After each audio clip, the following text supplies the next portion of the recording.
Daniel, you're acting weird. Why are you refusing it so much? It's not like I'm refusing it.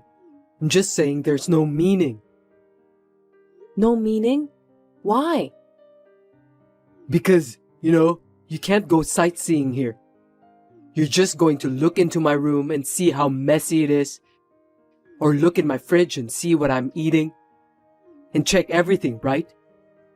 You don't have time to do touristy things like eating local food or seeing the famous tower. I'm sure that's how it's going to be. I'll just end up cleaning your room, doing laundry, and cooking. At best, I'll go shopping for dinner. I could at least stock the fridge. See? You're going to waste money on transportation to come here to do that.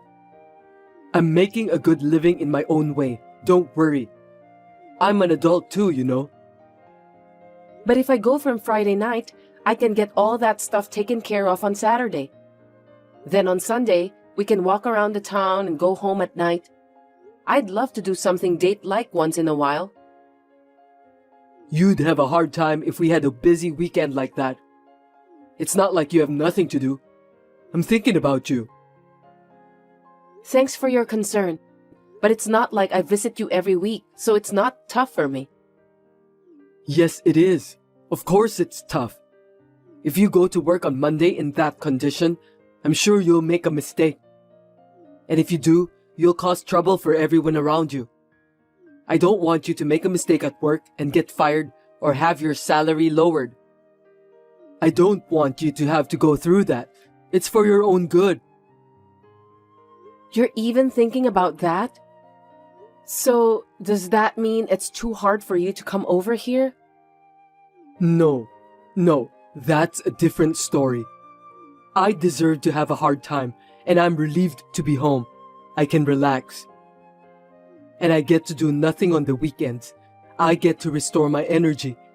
It's advantageous for me. It's not the same as when you come over here. Is that so? Something's weird. There's nothing strange about it. It's natural. There's a big difference between going back to our sweet home and being at a place where I'm working alone. This is a temporary home. But this home is a rent too. That's not what I'm saying. I'm not talking about renting or owning a house. It's our home, a place for both of us, a place to go home. But here is a temporary place, so I don't feel at home. I feel like I understand, but not really. Is that okay? Of course, it's fine. Anyway, you prefer to come back home, then I go visit you even if it costs money. That's what I mean. Besides, I heard from my colleague that if we work far from home and when we want to go back to our home, the transportation fee will be deductible as long as we file a tax return. So it's definitely a better deal, right? I didn't know that. Well then, it's better for you to come back. I mean, if you had said that from the beginning, I would have been convinced right away. Why have you been telling me all those weird logic or reason? I thought you knew too. It's not weird at all to me. Well, I don't know, but I get it. What's that? Which is it? I don't understand you. I don't know what you're thinking, but I understand that it's not strange to you. I don't understand completely, but if you insist, I won't ask you anymore. I'm glad you understand. This is definitely the best way. I've told you many times that I'd visit you, but every time you always have some weird reason or logic and refuse me. I've been a little worried about it. I wondered why you were so reluctant. Isn't that kind of weird? I was actually a little worried that you might have a girlfriend there. If you have a reason for wanting to use your deductible for transportation, that makes sense. You should have told me earlier. Wait a minute. You suspected me of cheating on you? That's stupid. There's no way I would do something like that.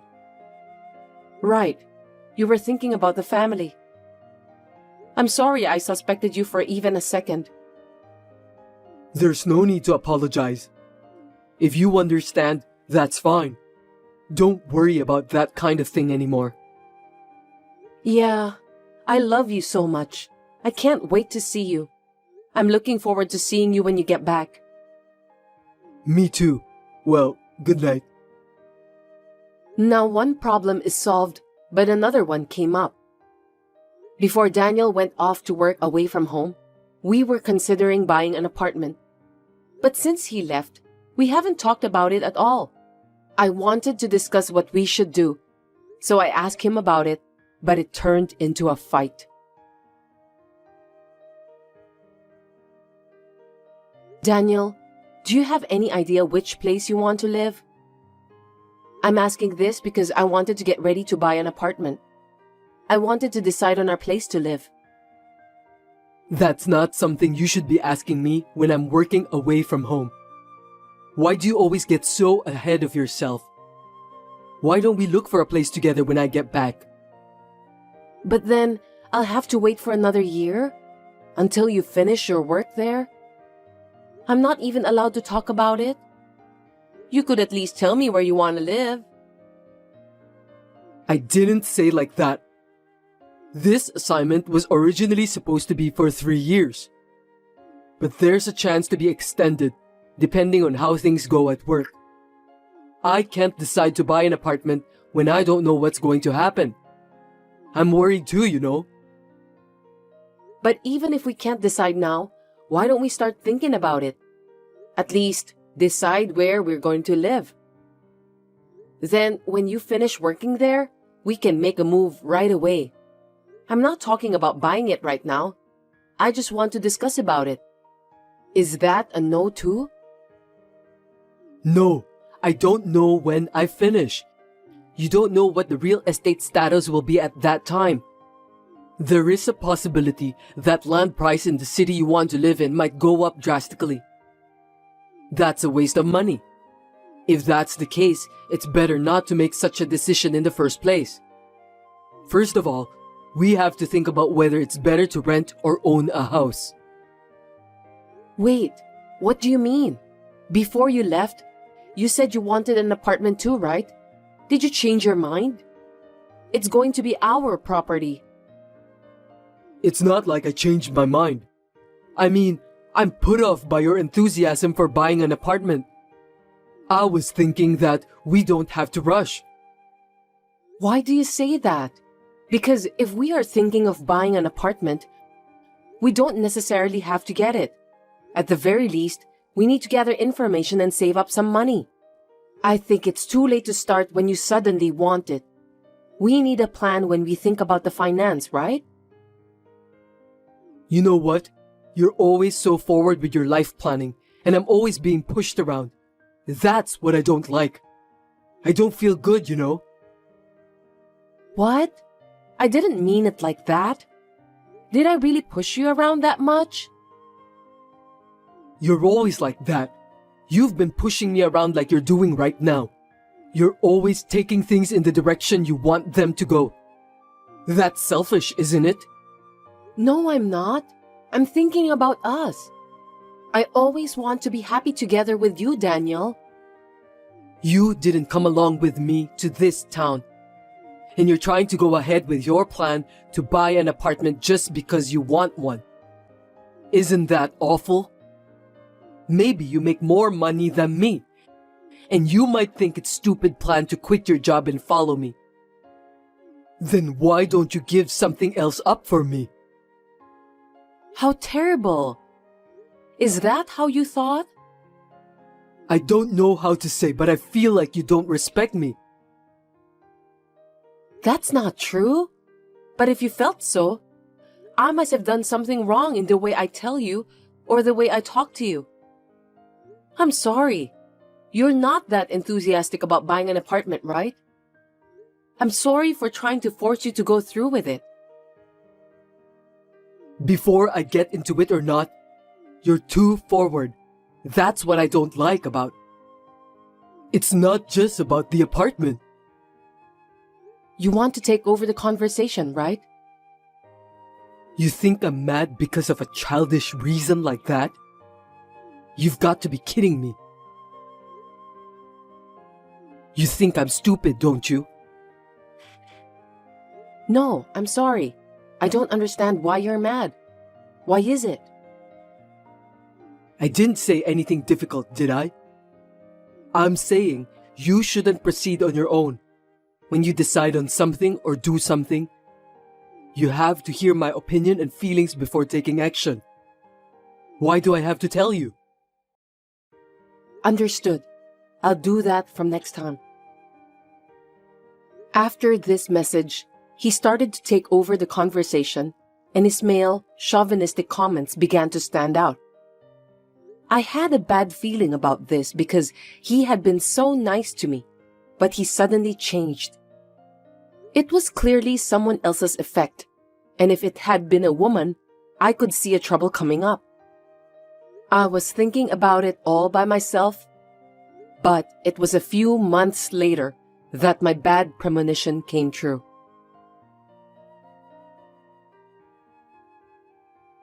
I'm sorry, I haven't been able to spend time with you. I'll be home early next Friday, so let's go eat out.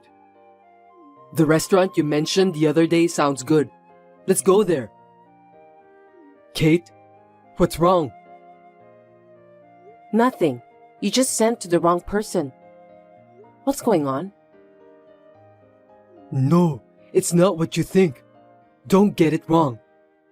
She's my colleague at work, Kate. We were planning to go out for dinner since it was a tough week. There's nothing personal. Will you understand? But last time, you said that your colleague are all men. It's different from what you said. Besides, would you say, I can be home early when you ask a woman out to dinner? You know, you only notice what I don't want you to notice. Stop using your annoying skills. I told you not to worry. You were cheating on me. That's why you didn't want me there. So that's what was happening. Now it all makes sense. Yeah, you're right. Bingo. I was cheating on you. I'm working my ass off too. Is there a problem? Unlike you, Kate is a super nice girl who stands up for me. She's not selfish. She puts me first in everything she does. She listens to me when I tell her how hard I'm working. Unlike you, she's not condescending. She cooks and takes care of the house. When have I ever been condescending? I never say something like that. I mean, when did I say? I can tell by your attitude. The attitude. I work too, but I'm doing all this housework-ish attitude. You should notice that. That's not true. It's not right for you to say that. When I came home tired, I often didn't cook, did I? Remember when I said, sorry, I bought some food today? I never did something condescending, did I? Really? Well, I felt so. You were giving me a bad vibe. Maybe that girl Kate told you something about me. She kept telling you bad things about working wives and you believed her. You're so naive. You've got to be kidding me. Kate is not that kind of woman. She works to support her sick parents and earn money for her brother's tuition. There aren't any girls like that nowadays. Daniel, do you believe that? Of course I do. And like you, she doesn't work just for herself. She's a good girl, isn't she? I'm not just working for me. I'm working for both of us. I don't know if I can believe that. You can't believe me, but you can believe this girl? I think it's very suspicious. But I did my best to save up the down payment for our future apartment. You didn't put any money in our shared savings account, though. I never once urged you to save money either, did I? I have put in at least $2,000 in savings. Are you making fun of me? That's enough. I can't talk to you. I hate your attitude, so it's only natural that I cheat on you. We're getting divorced. I'll take half of your property, $150,000. Understood?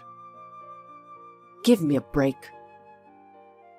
The next week, I received a response regarding the divorce, so I turned it in. It all happened so suddenly.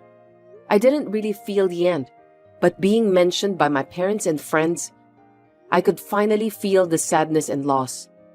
I moved out of my room and went to live near my work. One day, I received a message from Daniel. Hey, answer the phone. Are you kidding me? What is that $2,000 you transferred? We had a shared bank account for the apartment purchase, right? I returned the money you transferred into that account. You put $2,000, right? $2,000 is not enough. I told you I'd get $150,000 for the half of the savings and property division, right? I know you had a fund of $300,000 to buy an apartment. Now that we're divorced, we have to split it 50-50 as property division. So transfer the $150,000 to me. Aren't you misunderstanding? I don't have any money to give you.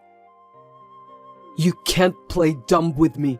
The money you saved when we were married is ours. So even if you saved it yourself, you have to share it with me. You can't pocket the money. Huh? You don't know anything?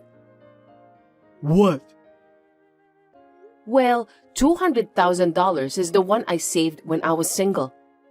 And my parents gave me $20,000 4 times a year, so that makes $80,000.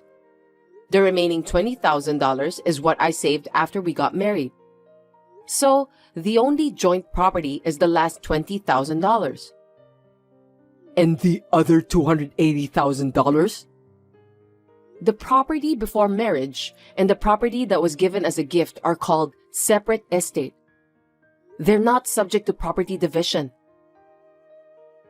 That's a lie. That's not what I heard. What are you talking about? It's money I worked so hard to save. Do you have any idea how much I studied investing? I don't know what Kate told you about me, but what I just said is not a lie. By the way, the remaining $20,000 is going to be used as child support. Do you understand? Your property is zero. Did you forget about the agreement? Seriously? What am I supposed to do? I'm broke. She didn't have enough money to start a business, and she was limited on how much loan she can take out. So I borrowed $30,000 on her behalf. Even if her business doesn't succeed, I thought we still have $150,000 from you. So I thought I'd have no problem at all. But no. What should I do? I don't know. Don't ask me. I can't help you. Sarah, I'm sorry. My bad. I'll apologize as many times as I have to. I'll get down on my knees or whatever. So, can I pay the child support in installment?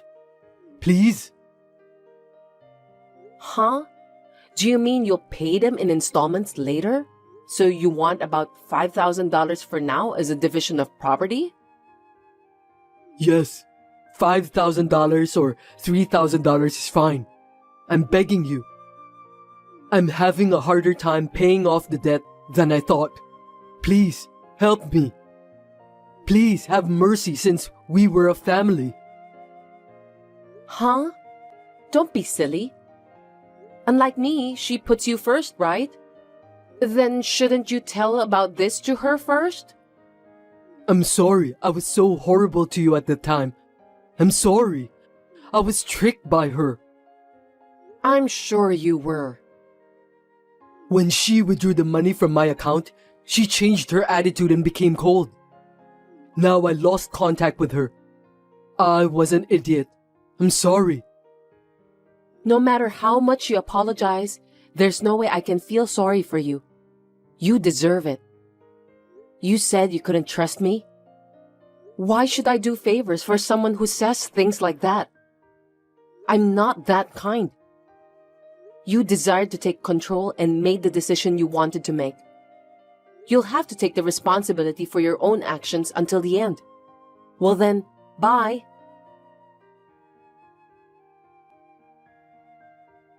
According to the story from his colleague, Daniel was too busy paying off his debts, so he gambled to get a lot of money. It was never going to work out, but as a result of further debts, I assume he had no choice. He quit his job and disappeared. He got what he deserved. On the other hand, I was dating a man who was introduced by my friend, and he proposed to me. We are having a fun time talking about marriage preparations and buying an apartment.